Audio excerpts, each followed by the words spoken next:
Welcome back to another episode of the Distil-Nation NZ podcast. My name is Tom, and I'm joined today, and as always, by my friend Cameron. Always a pleasure. And we're in a different spot today because we've got Ashleigh, the founder of the Juniper Collective here in Christchurch. So hi, Ashleigh. Kia ora. We've been trying so hard to talk to you for a long time now. Thanks for having me. Yeah.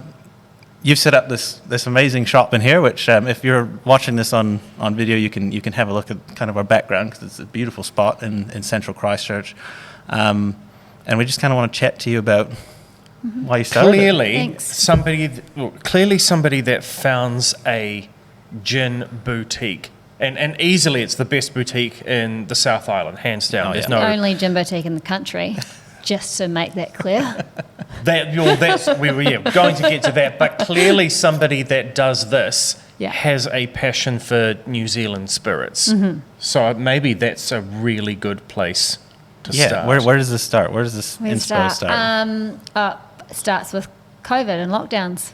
Like a lot of distilleries, let's be honest. Hey, there's got to be some good things out of lockdowns, right? Yeah. It stemmed from that, basically drinking lots of good gin during lockdown with small children and teaching.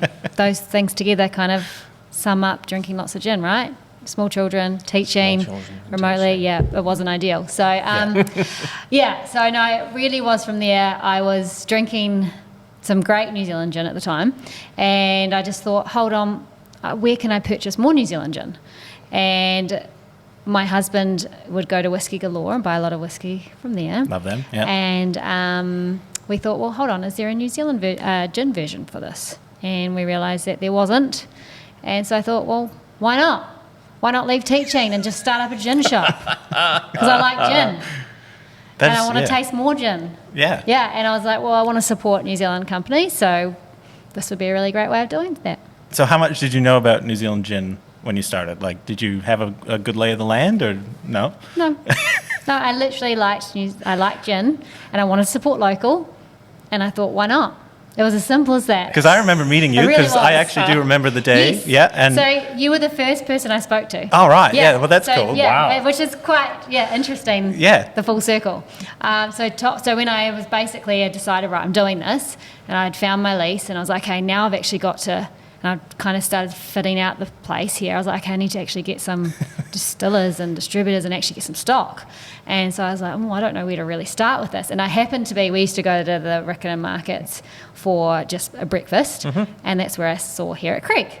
And so I went up to Ton, and I was a bit nervous because I was like, I don't even know how I'm meant to start all these conversations because I've never done this sort of thing. I mean, I've come from a teaching background. I'm not in this industry at all. Yeah. So, and I spoke to Tom. I was like, oh, well, I'm starting a gin shop. Would I be able to buy your product? And, of course, Tom was like, yep. You told me it was a gin shop, and I was like, oh, that is so unique, gin only. And it stuck in my head for sure. Like, I can totally picture the moment in my head because it was just so unique. Because I get a lot of people who come up and, they ask about different things, not related necessarily to buying stuff on the day. But that one stuck in my head because I just thought it was a unique concept, that a gin shop. Yeah.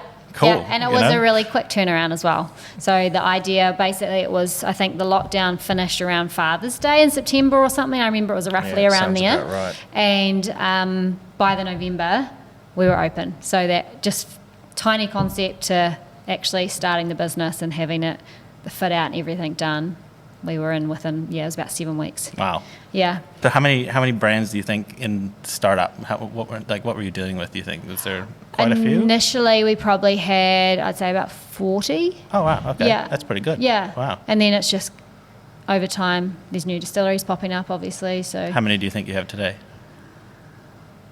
We've probably had up to, I'd say, at least 80. Wow. Yeah. That's huge. Yeah, I know. It just goes to show how crazy New Zealand gin is right now. Yeah, there's like 100 and I think there's over 140 or something. Wow. These days. Yeah. It's incredible. Yeah. I mean, how did the rest of those conversations go? I mean, Tom is pretty easygoing. So yes. Were all of the other conversations, hi, I'm starting up a gin boutique, I'd like to buy some of your products, were they all as simple as that? Pretty much. Everyone was super positive, obviously. Hey, you're going to be selling their product. They're going to be keen for that, right? You're establishing a business that is solely for their industry. Yeah. So everyone was very supportive. wanted. And then it's been interesting over time seeing how it's changed. So for the first probably 6 to 12 months, I was obviously chasing, like I was reaching out to people and going, oh, can I please get your stock in? And then after that 12-month mark, once we had established who we were, and then distilleries started approaching us when they were new. So that was really like a cool kind of turnaround that was like, oh, okay, people know who we are now, and they're wanting us to stock their product, which was quite exciting. Yeah. And we are always very supportive of new companies starting up and new distilleries. We like the small distilleries as well. So the little guys we want to support. So yeah, whenever anyone really comes in and they're like, we're just starting out, we'd really love for you to stock our product. I'm like, yeah, sure. Yeah. Why not? Because I mean, we've talked a number of times about the tipping point of the industry, that there can only be so many gin distilleries in New Zealand 100%. Before it. Mm-hmm. Yeah. So have you found the tipping point for your shop, which is like, hey, yeah, I would love to stock you, but this product here is just too similar to these other ones, or I've just got too many. How did you... So there's been a little bit of shift in how I purchase, in terms of, I used to get, say, every product from one distillery. You know, if they had 5 gins, I'd get all 5. That has changed over time because there's more choice out there in terms of distilleries. I now might only get 2 of their products, so I can buy another distillery's products as well. So that's been the big shift for me, is that I'm now not buying the entire range. I'm selecting which ones I want, and then I can then generally try and pick up the new ones that come through. Yeah. No, that's fair enough too. I mean, this, like you said, I think you said, there's a ton of London Dry gins out there, right? So we're very selective on those now. Yeah. I also think the market, it's hit the point, like 100%. It's a saturated market. Yeah. There's so many choices. And so it's... we're already starting to see, obviously, new ones coming, old ones going. I think we're at that point now. Starting to settle a bit. Starting to settle. Yeah. I think this is the number of distilleries there'll be. I don't think there'll be a lot more, because some will leave and some will come. But yeah. So, people are in Christchurch and they say, okay, I'm going to come to your shop. What do they get when they come in here? What do you want people to experience when they come? So I want people to come in and have a yarn. We love talking to people. And so customer service is our number one. It really is. And great staff here. Fantastic staff. Yeah. The key is that, when someone comes in, we're not just talking about gin. We're talking about, what they're up to. A lot of tourists come in, so we talk for sometimes half an hour about their travel plans. But it is. We build a connection, and it is, and it's all about that. And I don't want people to come in and just think we're just a liquor store that you just grab a bottle and leave. Yeah. You come in, you hear about the stories behind the gins as well. So we like to talk about the distillers and why they've done what they've done, or what they've produced, and we give a lot more detail. Yes. Yeah. You'll know a lot more than your usual liquor shop. Yeah.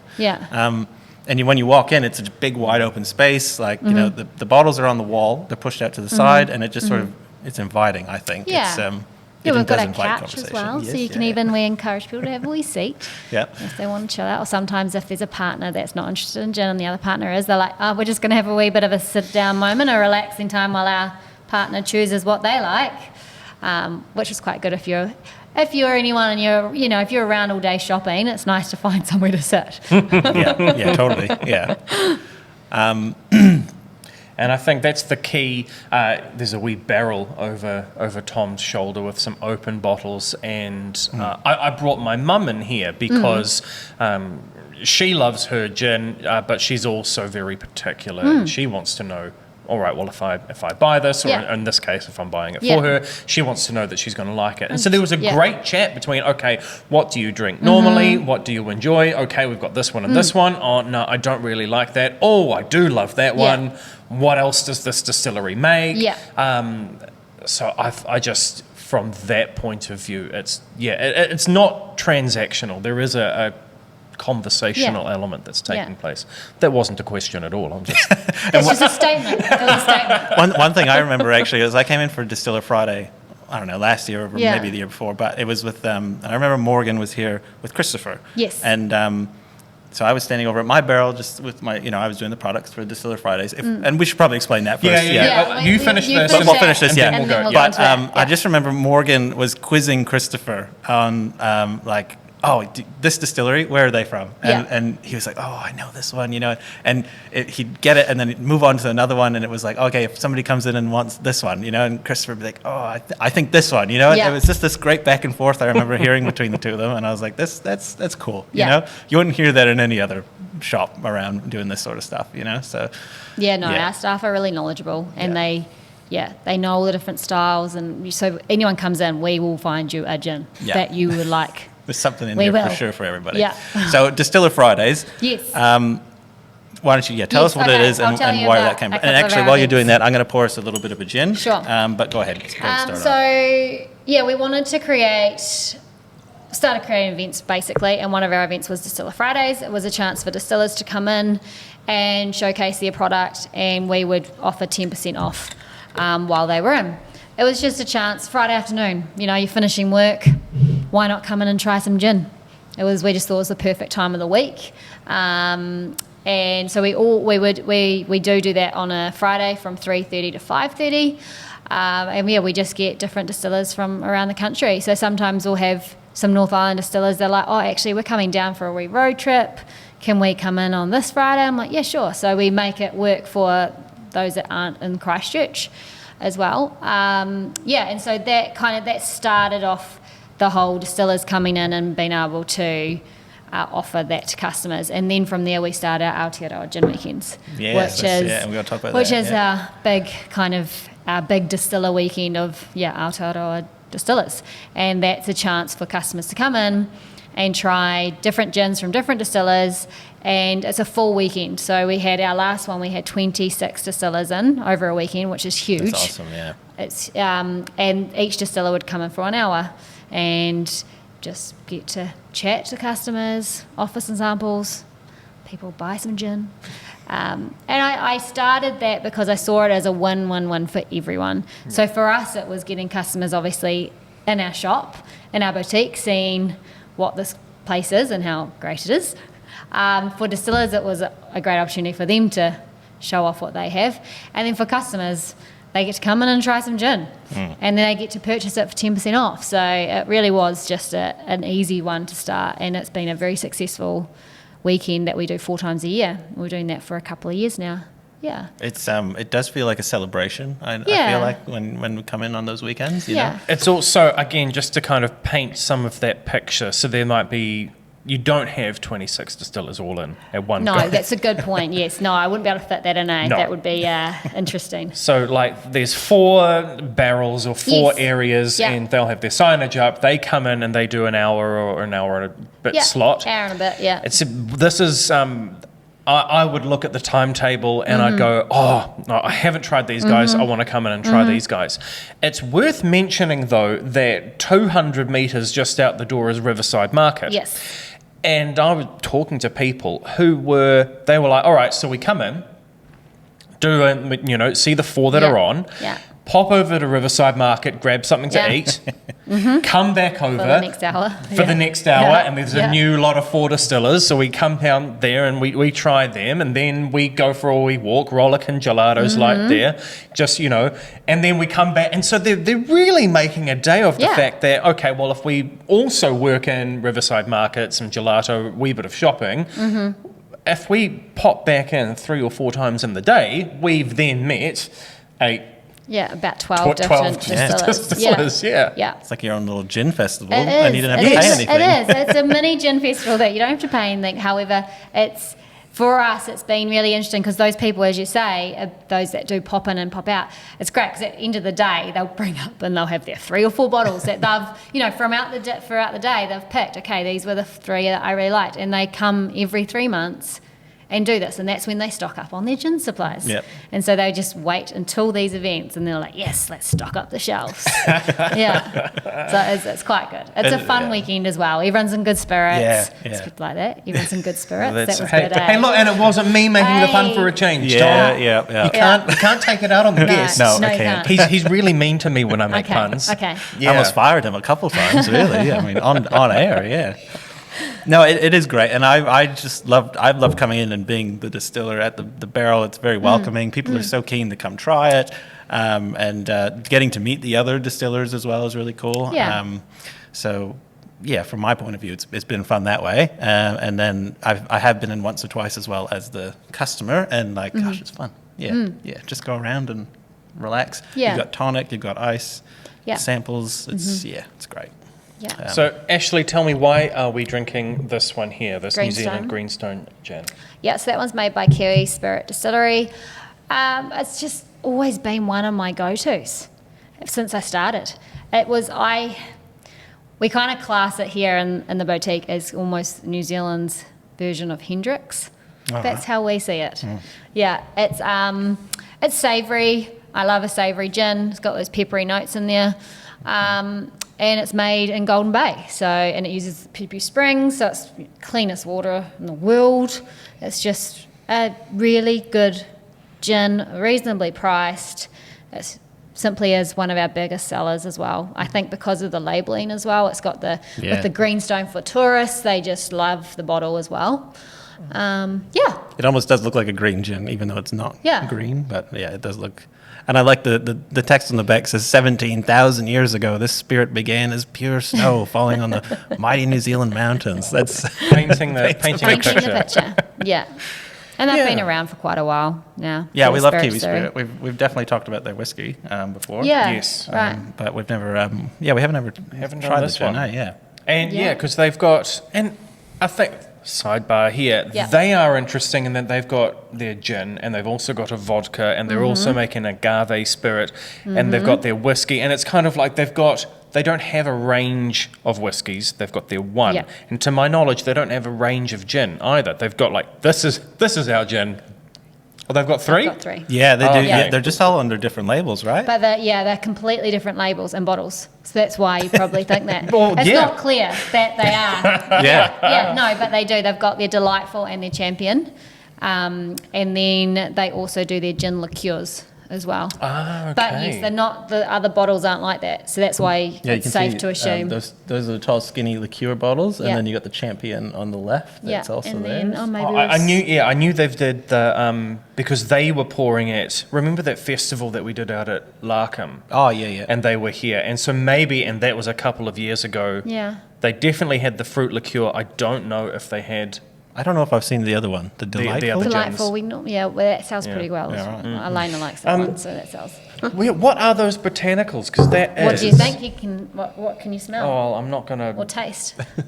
I mean, you tell me when you want me to spoil. I was picking it out even before you said this is a savoury gin, and I put my nose and go like, it's not a.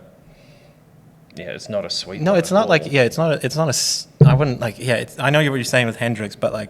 It is different as well. It's not like a London, UK gin or anything, but because on the bottle it does say they do use. I just want to make sure I get this right. Totara berries. Totara. I don't know. Yeah, and kakatea. Yeah, that's quite cool. Are they saying Totara berries? Is that what they mean? Is there berries from Totara? No, the kakatea are the berries. All right. Yeah. I wonder what they're using from the Totara. Yeah. I'll have to ask them next time. We will. Yeah. But it's delightful. It's sweet and gentle, and I find if I mix that with a Fever Tree Mediterranean Light, half that, half soda water, bit of cucumber and cracked pepper. Ooh. Yeah. I like that. Yeah. That's I'm getting some peppery on the tongue. That's the thing. That's why I like it. It's got that. That's what I love, is a peppery, savoury gin. Oh yeah. Ooh. Yeah. Yeah. And that's lingering as well. I was about to dive back in for another sip and then just got this another pop of pepper going off on the tongue and thought, I'm just going to sit here for a bit. Yeah, 40%. That's a really good, nice, easy drink. It is. Yeah. It's easy to drink, isn't it? They say a clean, botanical, earthy gin. A gin like no other. Earthy. Earthy is another great description for this. Yeah. I love this bottle. Yeah, I can see why people love that one so much. Yeah. Yeah. This is something that we are both not so well versed, I'd say, in the enormity of New Zealand gin. So, this is quite fun to try something different like that. Yeah. I guess we should say the day that this comes out, we've had a change at the Juniper Collective. Yes. And we can talk freely about this on here. Yes. For sure, because the day this comes out, it'll all be done. It's all happened. Yeah. So, why don't you tell her? Oh, do you want me to tell her? Do you want to tell her? Yeah. Well, as of today, when this podcast comes out, I am no longer the owner of the Juniper Collective. No. We have a new owner. Who could it be? Who could that possibly be? The other person that's sitting here. It's me. That's very exciting. Yeah, so I'm really excited to take it over from you, and it's I don't really look at it so much as like ownership as much as it is more stewardship at this point. Like, you know, you've created something so cool and unique and well known that it's going to be big shoes to fill. So, you know, thank you. I'm very excited for you. It's been my baby, and I'm feeling very happy to hand my baby over to you because I know you. That's why for me, I'm feeling quite relaxed about the shift because I'm like, yay, Tom's taking it. Yeah, it's going to be great to, you know, be able to. I mean, I am a distiller, so it's going to be fun to encourage everyone else's and you know, there'll be some small changes around here, but nothing huge. Like, we're keeping the staff; they're sticking on. Positive changes. Yeah, and we're going to keep doing tastings and more tastings and more events and all sorts. So I'm just super excited. So thank you. No, thank you. Like I said, I'm really excited for you, and I can't wait to see what else you can do here. Because, as I've said to you, I feel like I've built the foundations for everything. And now with you coming in with a new set of eyes, and you're so ready to just take it to the next level. And that's what I wanted to do. I wanted to take it to the next level, and I just purely didn't have the time because of our other business commitments. That's totally fair. I mean, you've done an amazing job with what you know so far. I mean, this is such a cool place. Yeah. And as the time of recording, we're about 2 weeks out, I'd say, right? Yes. Yeah. Actually, it will be 2 weeks tomorrow. Yeah. And I'm just like, I'm like. Itching to go. Yeah, I'm like giddy about it. Yeah, I'm sitting up in the middle of the night. My toddler gets up at midnight, and I'm sitting on the couch writing notes about what I can come up with. Yeah. You know, it's just so exciting. So, that's just awesome. Yeah. So, anybody wants to come in and say hi to me now, you can come say hi to me as well. Yeah. And please do. Ashleigh, I'm sure, will be around. Yes. And now I'm going to be coming to the events as a guest. That's what I'm looking forward to, because we do a lot of events at restaurants, and we're Tom will continue doing that. We have the 5 gins and different food pairings with that, and I'm now looking forward to being on the other side of it. I'm going to come along as a customer and enjoy sitting there and watching it all on. You've built the shop you wanted to shop at, right? So it's perfect. Yeah. Yeah. So no, it's going to be good. Yeah. Yeah. I guess we should try the other gin on the table. Sure. I should finish this. Have we finished this one? Yeah. I can finish this one though. Yeah.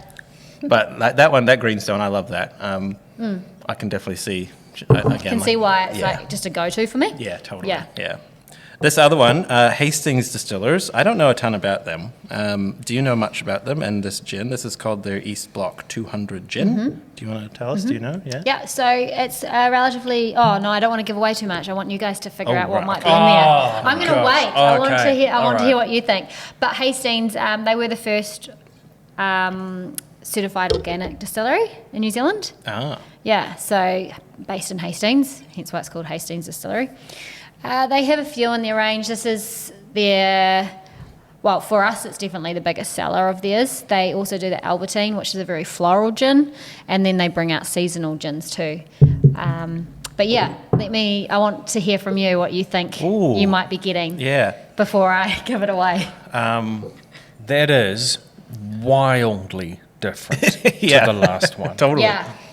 What is that? It smells good though, doesn't it? Oh, it smells so good. It's almost like perfume. There's like a huge note, and I just can't think of what it is. But it goes back to, because there are so many people that at whiskey tastings that I've hosted, and I'll ask people, what does this smell like? What's the note to you?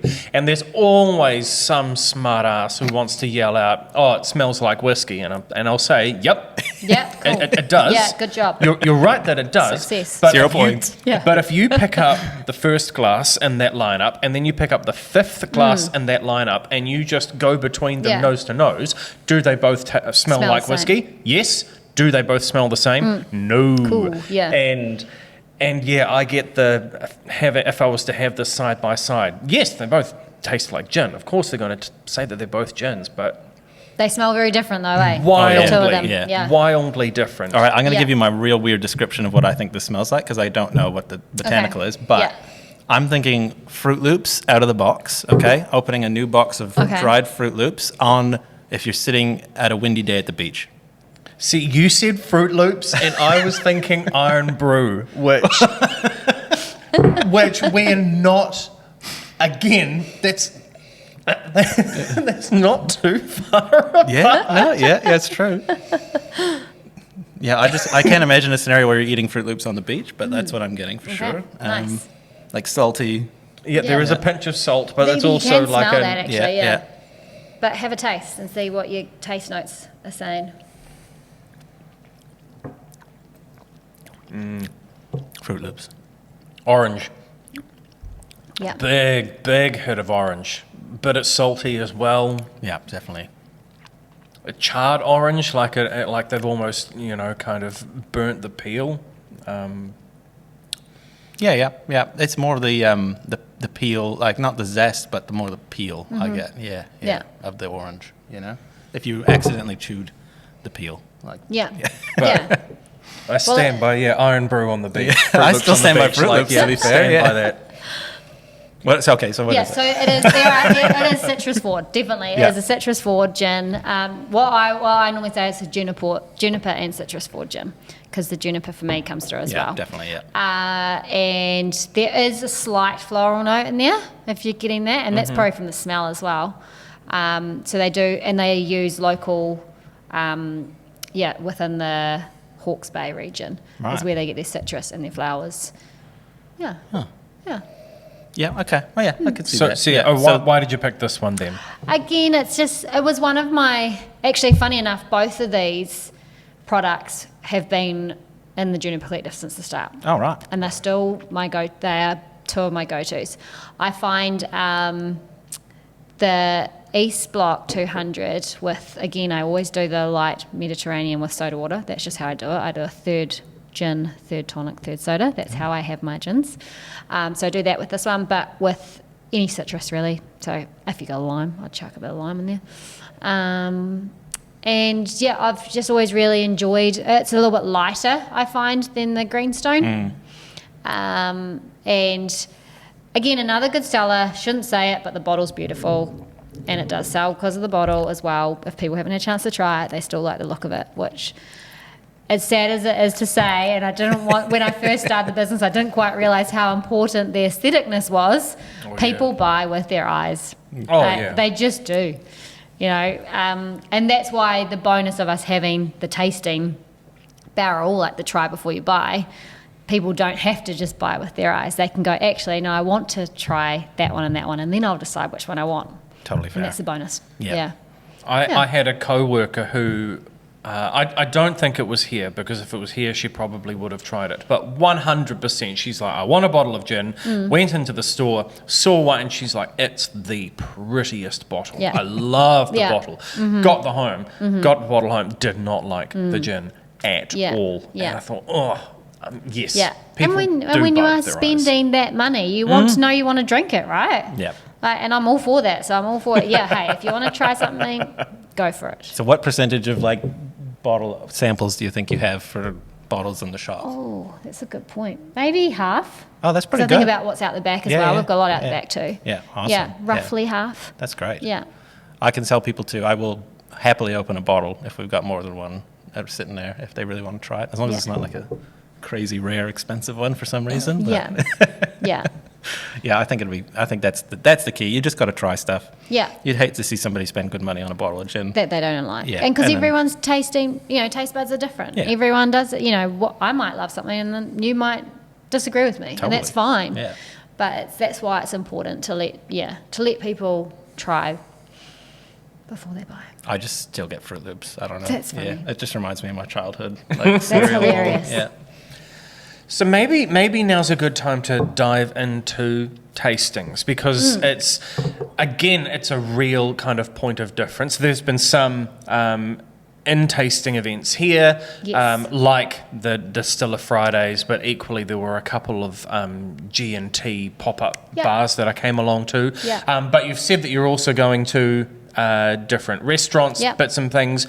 paint the picture, one, why, and then two, how, if you're interested in, like, I like gin, I want to discover more, sure. What should they be doing? Yeah, so again, when I started the business, I wanted to create this boutique that was inviting, but also I wanted to create an event opportunity for people to come in and be able to try different gins from different distilleries.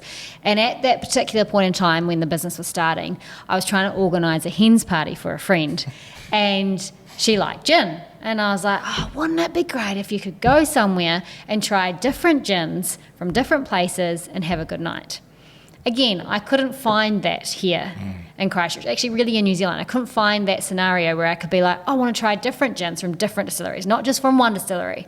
And so this is even as recently as 2020, 2021. This is 21, 2.5 years ago when I started the business. Yeah. So yes, you could go to a distillery and try their range, but it was like, no, I want to try 5 different distilleries or 6 different distilleries. So that was another thing straight away. I was like, right, let's do private tastings. And so from day one, we've done private tastings in the boutique where there are groups of 5 or more. So you basically bring a group of friends along or family members that are adults, not children. No under 18s. And you sit down for a couple of hours. You have 5 different gins. We pair them with different tonics, different garnishes, and we put on a grazing platter. And that has been a very successful event that we've held for since we've started. Sometimes we have 3 of them in a week. Sometimes we have 1. It just depends. Basically, someone will either they'll come in and chat to us, or you can inquire online through our website for a date.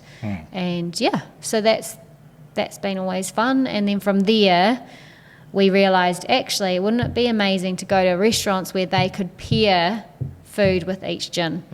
And so that started probably about 6 months after we opened. We started going to the adventure park, and that's where we first held our gin and food pairing events. You've done a few there now, eh? Now, we've probably done about 9. Like we do them every 3 months there. So that's been for about 2 years. And from there, it was like, okay, well, why don't we go to different restaurants around the city? And Brighton Beach House was one of them. That's my local. So I know the owner very well, and Donna, she's great. And so basically she was keen to run something as well. And so it's just been a natural progression. And I think it can still go a lot of other places, like we've talked about. Let's go to a restaurant in Sumner. Kind of almost going to different neighbourhoods because people love events in their own neighbourhood, right? Absolutely. People love the fact they can walk home without having to catch an Uber.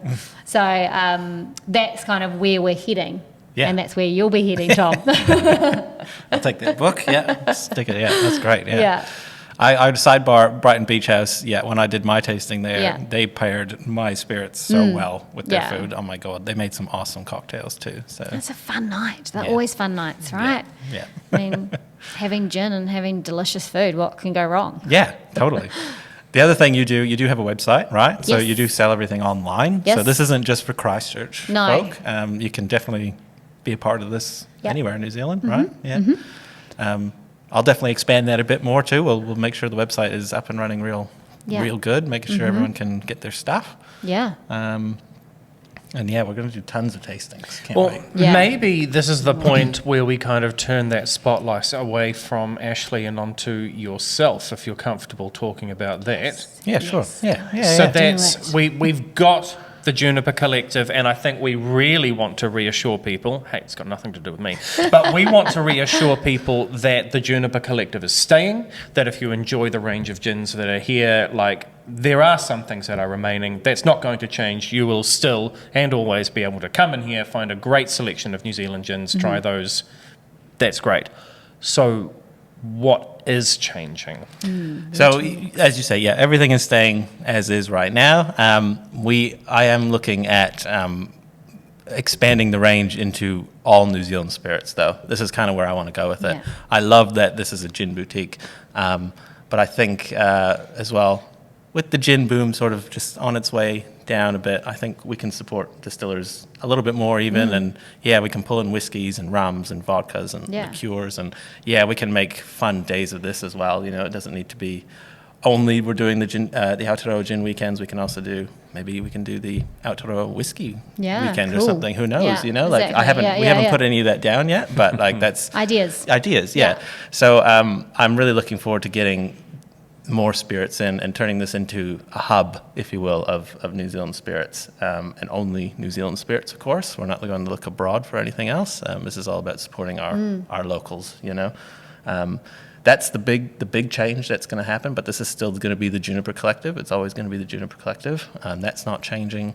And then, you know, after that, we'll see what we see, sort of thing, you know. This is the initial goal is... we just want to make sure that, we're expanding the range and we keep going with what's going on here, more tastings and more events, and really just being, you know, as it already is, just well integrated into the community. That's all, you know. So that's where we're at. Nice. Yeah. So if there is anything you want to do, if anybody wants to come up with an event or come by and do something, if you want to stock your product here at the Juniper Collective, get in touch with me. Yeah. The new person to get in touch with. I'm very excited for it. So, and if you're ever down in Christchurch, please come say hello. It'll either be me or one of the staff, and you can come see me here. You can come see me at the distillery, of course. I'll still be split between the both of them. So. You're going to be busy. Yes, But if anybody wants some Herrick Creek products, they should be here now. There's going to be a special shelf, special Herrick Creek table. There should be a special shelf for Herrick Creek. I think, you know, just to get a real nice moose head up there on the wall. There you go. I don't know if that is sort of quite the aesthetic we're going for, but hey, why not? Yeah, why not? Do what you want, man. Ashleigh. If I put my marketing hat on for a second, that... vast majority, the most New Zealand distilleries are quite small businesses, that they're either family run or there's a very small team, and so and primarily they are in the business of making good spirits. Yes. So you then ask those people who are trained, well, even if they're not like qualified, but certainly their focus and all of their energy is going into producing these great spirits. And then you ask them to, hey, when was the last time you put out a newsletter? When was the last time you did a social post? How good are you at managing those digital marketing campaigns to try and let people know that you've done something? So I just want to echo that it's a great place, because for heaps of those small distilleries with small batch runs, and it, you know, now if it's not just your gin, if it is your there are more rum. When we did our rum episode, we missed so many rum distilleries off that list because they were so small and we didn't know. And same, there's new distilleries that have been making gin for some time, and then like, oh, hey, by the way, we've also got a whiskey now that's coming out. Or we've also got a rum. If there is one, because I don't think that there is another dedicated Aotearoa New Zealand hub that is just selling the locally, championing locally made spirits. Nope, it's us. Exactly. And I'm excited for it. I mean, it's just, you know, how these things work out, that you know, we've been championing New Zealand spirits for a while now, and now this can be the hub for Distil-Nation, if you will. This can be Distil-Nation, if you like. This is, and I'm all for it. You know, bring on your weird and wacky stuff. You know, distillers, let's make something really cool out of it. And if you got ideas and whatever, just come at me, you know, let's come up with something cool, sort of thing. That's where I'm at with it. And I just want this to be a really great place for Christchurch to be able to come and just have something unique. I was going to say unique destination, right? Totally. You can go to any old bottle shop and find this stuff from around the world, you know, but it's not often you can find one shop with really local stuff. So I can't wait.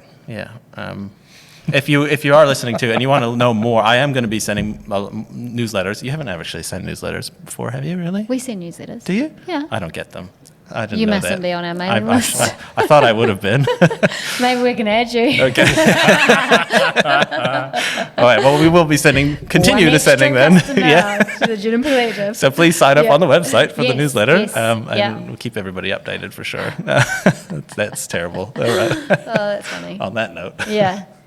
Anything else you'd like to ask or add? Well, yeah, Ashleigh, is there, and we have kind of covered this a bit, so if you want to stand by your previous statements, you can. Yeah. But yeah, is there anything else that you wished that you could have done, or that you had an idea for, or this would be great to do, but just lacked the time, energy, focus to kind of do it with this place? 100%. I wanted to take it to other places in the country. I wanted to go to Queenstown. That was my next goal. A pop-up or an established store? No, an established Juniper Collective Right. down in Queenstown. And I still think that's a possibility for Tom. I'm just going to pass it over is. to him. Oh, it is. Yeah, totally. I just think there is something unique about this boutique, and as you say, like, there's nowhere else that has New Zealand products in one spot, and everyone loves supporting local, and tourists then want to support local as well as the locals, and I just thought Queenstown would be the next progression because it is a tourist destination. It's a place where people are willing to spend money. They want to experience New Zealand, and what better way than have private tastings down there. Have people be able to try New Zealand products. So that was one thing I really wanted to do, and potentially it might be something Tom can do down the line. Yep. Yeah. Yeah, totally. It's on the cards. Yeah. Yeah. Worst moment and best moment of owning the business. Ooh, that's hard. Yeah, that's a tough one. That's a really tough one. Oh, best moment would have been the first Christmas. The first Christmas of having this. Yeah. In terms of we opened, feel like it was around the 20th of November. Don't quote me. It was around that time, towards the end of November. And so we were operating for a month, obviously, with Christmas. The first day I opened, I was trying to learn how to use Shopify. It was all, again, teaching background. I'm not from the hospital industry. I'm not from the retail industry. Yep. So it was all very new to me. I'm not from a marketing background. It was all just brand new. And so that first month, I learned so much.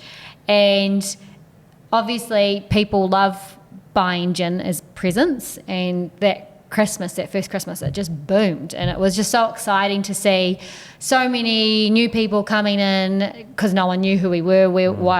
Is this a pop-up store? Is this permanent? And that was exciting. People were like, "Oh, great! This is sticking around. It's not just for Christmas." So I'd say that would have been one of my highlights.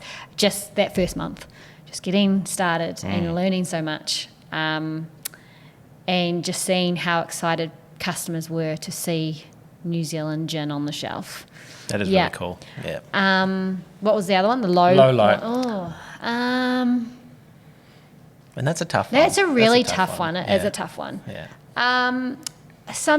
There's been probably two. One is when you see distillers stop. When they don't necessarily. I'm not saying they go under, but they decide for whatever reason that they are finishing, their brand, and they're no longer going to be distilling. That's never nice. I don't know, because especially if you stop them and you get to know them and you get to know their product so well, and you're like, oh, okay, that's not going to be available. And then the second was when I decided that I was going to sell the business. It was a really hard decision. There was part of me that was like, no, I want to keep doing this, and then part of me was like, no, it's time. I've set it up, and it's ready for someone to really take it to the next level. And I wish I could have taken it to the next level, but purely based on our other business. Basically, our other business is just too busy, and I've got 2 young children, and it's just, there's only so much you can fit in, right? Totally. Oh, yeah. But when I actually made that decision to decide to sell, it was a very bittersweet moment. It was like, oh, I don't know how I feel about this, but then, this is exciting because someone else can hopefully buy this and take it to that next stage. And then when Tom showed his interest, I was like, yes, this is the type of person I want to take over, though, because I didn't want a big wig kind of big company taking over and just turning it into a liquor store. Do you know what I mean by that? Yeah, totally. You could totally fit like 2 more shelves in here and stack them up with with the international stuff, brands and your cheap brands, and also when, again, you were showing your interest with it being a local distiller, I was like, again, a distiller, that's exciting. It's not, again, just another big company that they don't actually know what the process is and know what they're actually doing. But the fact that you're a distiller, you know the ins and outs of everything in this industry, really, because it's what you do, that was exciting for me. So that's kind of made me be at peace, I guess, of like letting go. But like I said, I'll be that annoying person that pops in all the time. That's great. I love it. I'll be texting you constantly. Yeah. How do I do this? Yeah. And you'll be like, Tom, I'm busy. Come on, I got kids and teaching and stuff. Come on. No, but that's. Are you going back to teaching? Or are you? Funny enough, yes, I've already been doing a little bit. I'm just relieving though. Right. So again, trying to simplify things in our life. So I'm just relieving with day-to-day teaching, and only at my children's school, so I can still take them to school and pick them up. That's great. So it's all very convenient because that's where I'm at with my life right now. I need to make things easy. Good. Yeah. Well, thank you, Ashleigh. This is great. I think I'm just so happy we at least got the interview in, and the fact that we get to share this news with everybody is really cool. Please continue to support the Juniper Collective because it's going into safe hands. Yeah. Well, that's a ringing endorsement. There you go. Thank you. Yeah. I feel great. Yeah. I'm not used to being in the spotlight. I feel rosy. I'm so excited. So I guess we'll wrap up on that. I don't have anything else to add, but just keep, watch the space. There is definitely more than what I'm telling you. There's more in the works. So just come on by, get involved. Let's have some fun. Let's really take New Zealand spirits, to the next level. Yeah. Great. Thanks for having me, guys. I guess we should do our usual outro. So what do you normally do? I don't know what you do. What do we normally do? It's been a while since we've done this, to be fair. If you want to learn more about Distil-Nation, you can check us out at Distil-Nation.NZ. We've got distilnationnz@gmail.com is our email address, so you can contact me and Cameron there. We've got Distil-Nation NZ on all our socials, Instagram, Facebook, TikTok, YouTube. All over it. So many places. And now, what are so if people want to follow the progress of this store, what are those handles? Because I don't expect you to have them memorized. So at the moment you got Instagram, Facebook. At Juniper Collective. And it's all Juniper Collective, and then Collective. the website, obviously, junipercollective.co.nz. Lovely. Yeah. So there you go. Get in touch with me that way too. And stay tuned to see those changes. Yeah, it's definitely coming, and I'm really excited. So thanks everybody. Thanks for listening, and thank you, Ashleigh. Thank you for having me. Cheers. Cheers. Cheers, guys.